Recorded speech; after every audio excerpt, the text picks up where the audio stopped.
નમસ્કાર મિત્રો, સ્વાગત છે તમારું ગુજરાતી ટીપ ચેનલની અંદર। તો દોસ્તો, આજે આપણે એક નવી સિરીઝ લઈને હાજર છીએ।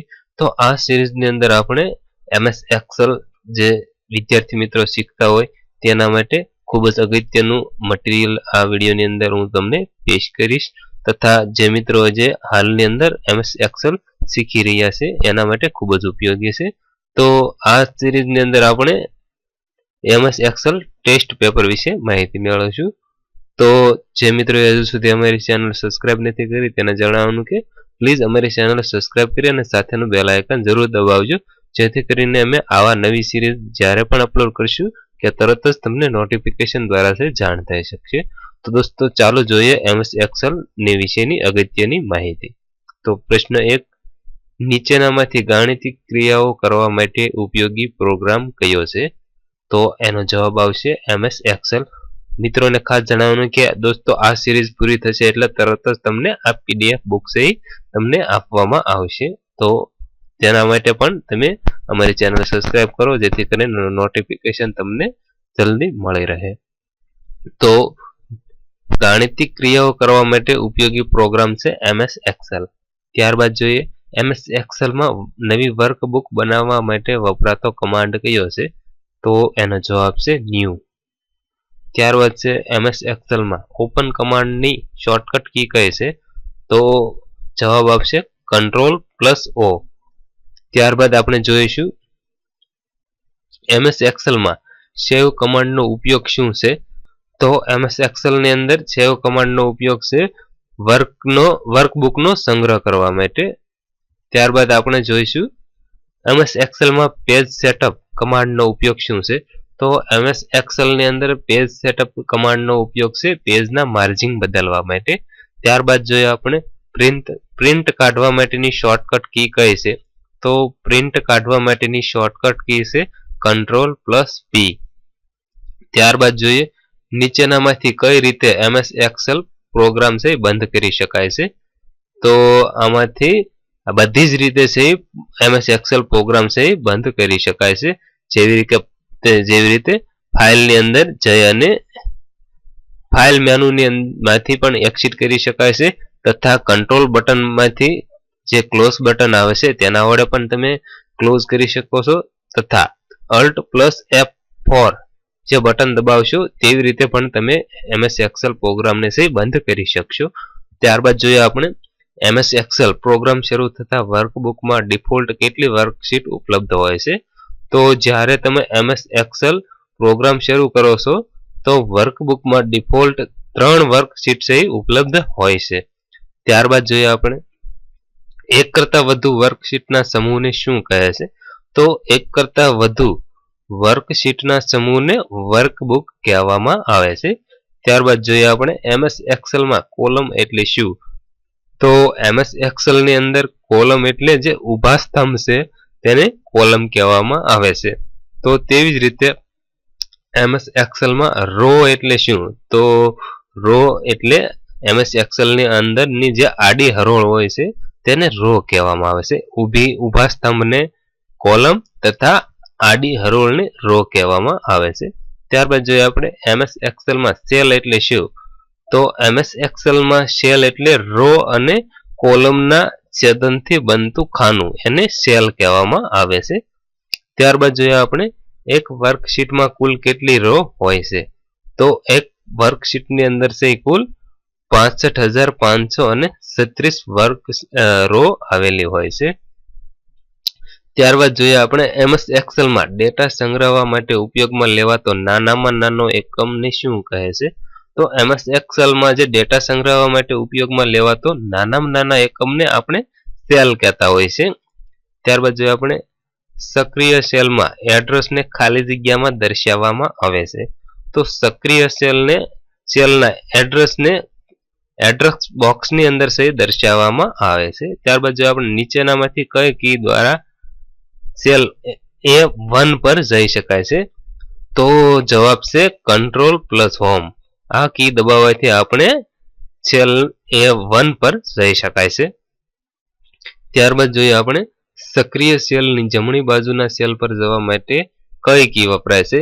તો જે સક્રિય સેલ છે તેની જમણી બાજુના સેલ પર જવા માટે ટેબ આપણે કીનો ઉપયોગ કરીશું. ત્યારબાદ આપણે જોઈએ સક્રિય સેલની ડાબી બાજુના સેલ પર જવા માટે કઈ કી વપરાય છે. તો સક્રિય સેલના જે ડાબી બાજુના સેલ પર જવા માટે શિફ્ટ પ્લસ ટેબ બટન દબાવવાનું.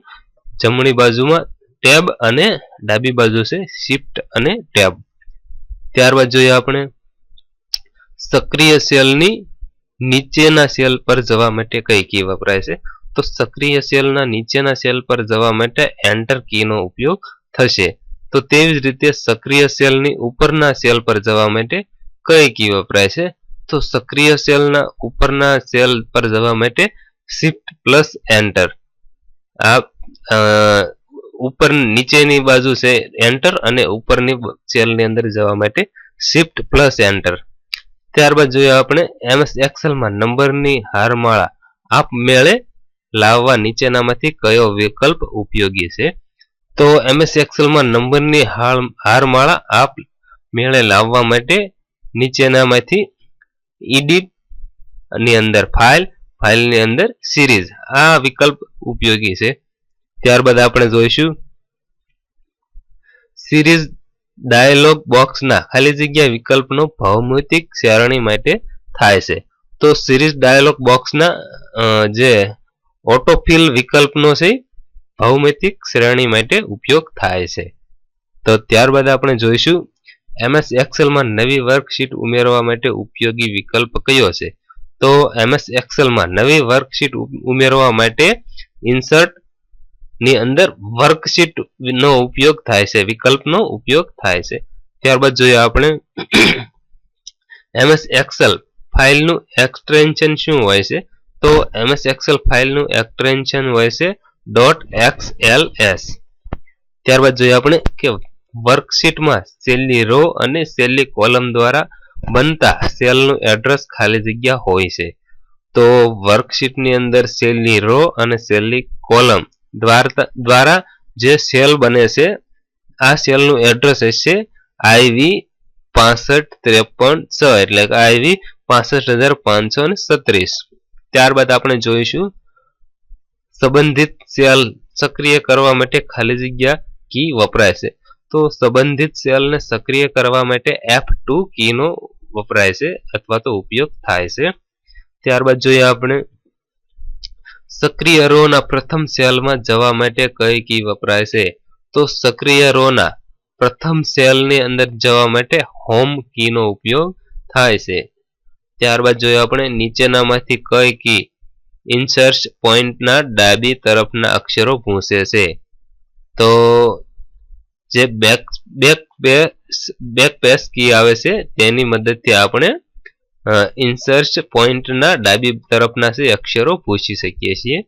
ત્યારબાદ જોઈએ આપણે પસંદ કરેલી 7 રો અને 9 કોલમની હદ માટે એડ્રેસ બોક્સમાં શું લખાશે. તો પસંદ કરેલી 7 રો અને 9 કોલમની હદ માટે એડ્રેસ બોક્સની અંદર 7 રો ગુણ્યા 9 કોલમ્સ લખે છે. ત્યારબાદ આપણે જોઈશું નવા રો અથવા તો કોલમ ઉમેરવા માટે કયા મેનુનો ઉપયોગ કરવામાં આવે છે. તો નવા રો અથવા તો કોલમ ઉમેરવા માટે ઇન્સર્ટ મેનુનો ઉપયોગ કરવામાં આવે છે. ત્યારબાદ જોઈએ આપણે MS એક્સેલમાં અન્ડો કમાન્ડની શોર્ટકટ કી કઈ છે. તો MS એક્સેલમાં અન્ડો કમાન્ડની શોર્ટકટ કી છે Ctrl+Z. ત્યારબાદ જોઈએ આપણે વર્કશીટમાંથી શબ્દ શોધવા માટે વપરાતો કમાન્ડ કયો છે. તો વર્કશીટમાંથી શબ્દ શોધવા માટે વપરાતો કમાન્ડ છે ફાઇન્ડ. ત્યારબાદ જોઈએ આપણે સક્રિય સેલથી ઉપરના સેલ સિલેક્ટ કરવા વપરાતી કી કઈ છે. તો સક્રિય સેલથી ઉપરના સેલ સિલેક્ટ કરવા માટે વપરાતી કી છે Shift+Up એરો. ત્યારબાદ જોઈએ આપણે સક્રિય સેલથી નીચેના સેલ સિલેક્ટ કરવા વપરાતી કી કઈ છે. તો સક્રિય સેલથી નીચેના સેલ સિલેક્ટ કરવા માટે વપરાતી કી છે Shift+Down એરો. તો ઉપરના સેલ સિલેક્ટ કરવા માટે Shift+Up એરો તથા નીચેના સેલ સિલેક્ટ કરવા માટે Shift+Down એરો. ત્યારબાદ જોઈએ આપણે તો સક્રિય સેલથી જમણી બાજુના સેલ સિલેક્ટ કરવા માટે વપરાતી કી કઈ છે. તો સક્રિય સેલથી જમણી બાજુના જે સેલ સિલેક્ટ કરવા માટે વપરાતી કી છે શિફ્ટ પ્લસ રાઈટ એરો. તો તેવી જ રીતે સક્રિય સેલથી ડાબી બાજુના સેલ સિલેક્ટ કરવા માટે વપરાતી કી કઈ છે? તો ડાબી બાજુના સેલ સિલેક્ટ કરવા માટે વપરાતી કી છે શિફ્ટ પ્લસ લેફ્ટ એરો.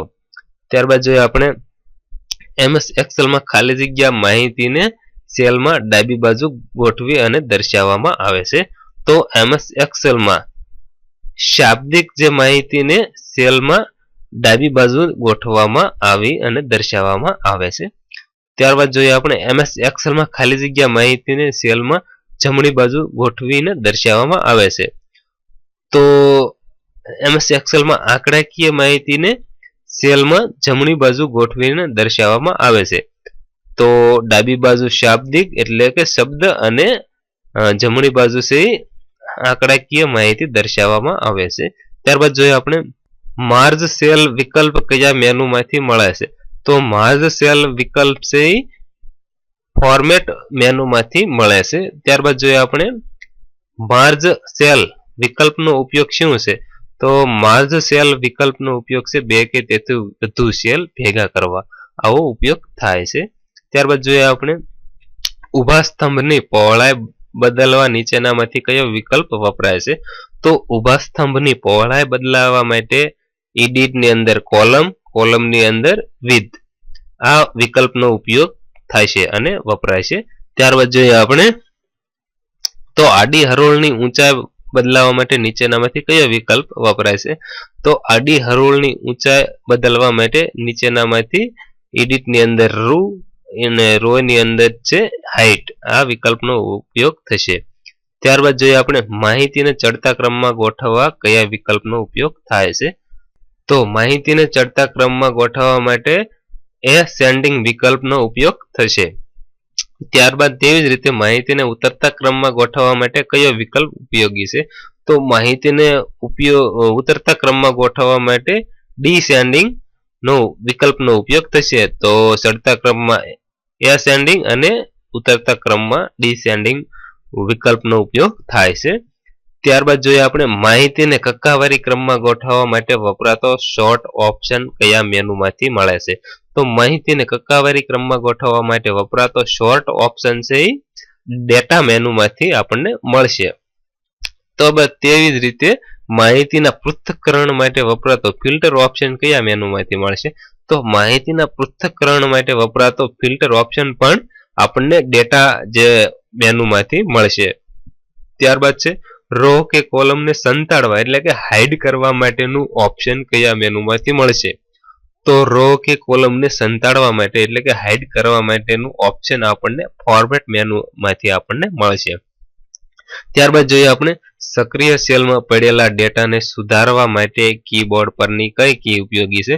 તો સક્રિય સેલમાં પડેલા ડેટાને સુધારવા માટે કીબોર્ડ પરની F2 કી ખૂબ જ ઉપયોગી છે. તો દોસ્તો આ હતા આપણે જે MS એક્સેલ જે વિદ્યાર્થી મિત્રો શીખે છે અથવા તો જે શીખવા માંગતા હોય એના માટે ટેસ્ટ પેપર આપણે જોયું. તો દોસ્તો આ ટેસ્ટ પેપરનો બીજો ભાગ જોવા માટે પ્લીઝ અમારી ચેનલ સબસ્ક્રાઇબ કરી અને સાથેનું બેલ આઇકન જરૂર દબાવો. તથા જો મિત્રો તમને વિડીયો પસંદ હોય તો વધારેમાં વધારે લાઈક કરો અને વધારેમાં વધારે શેર કરવા વિનંતી. આભાર. સબસ્ક્રાઇબ કરો ગુજરાતી ટીપ યુટ્યુબ ચેનલ અને સાથે બેલ આઇકન દબાવી ઓકે કરો.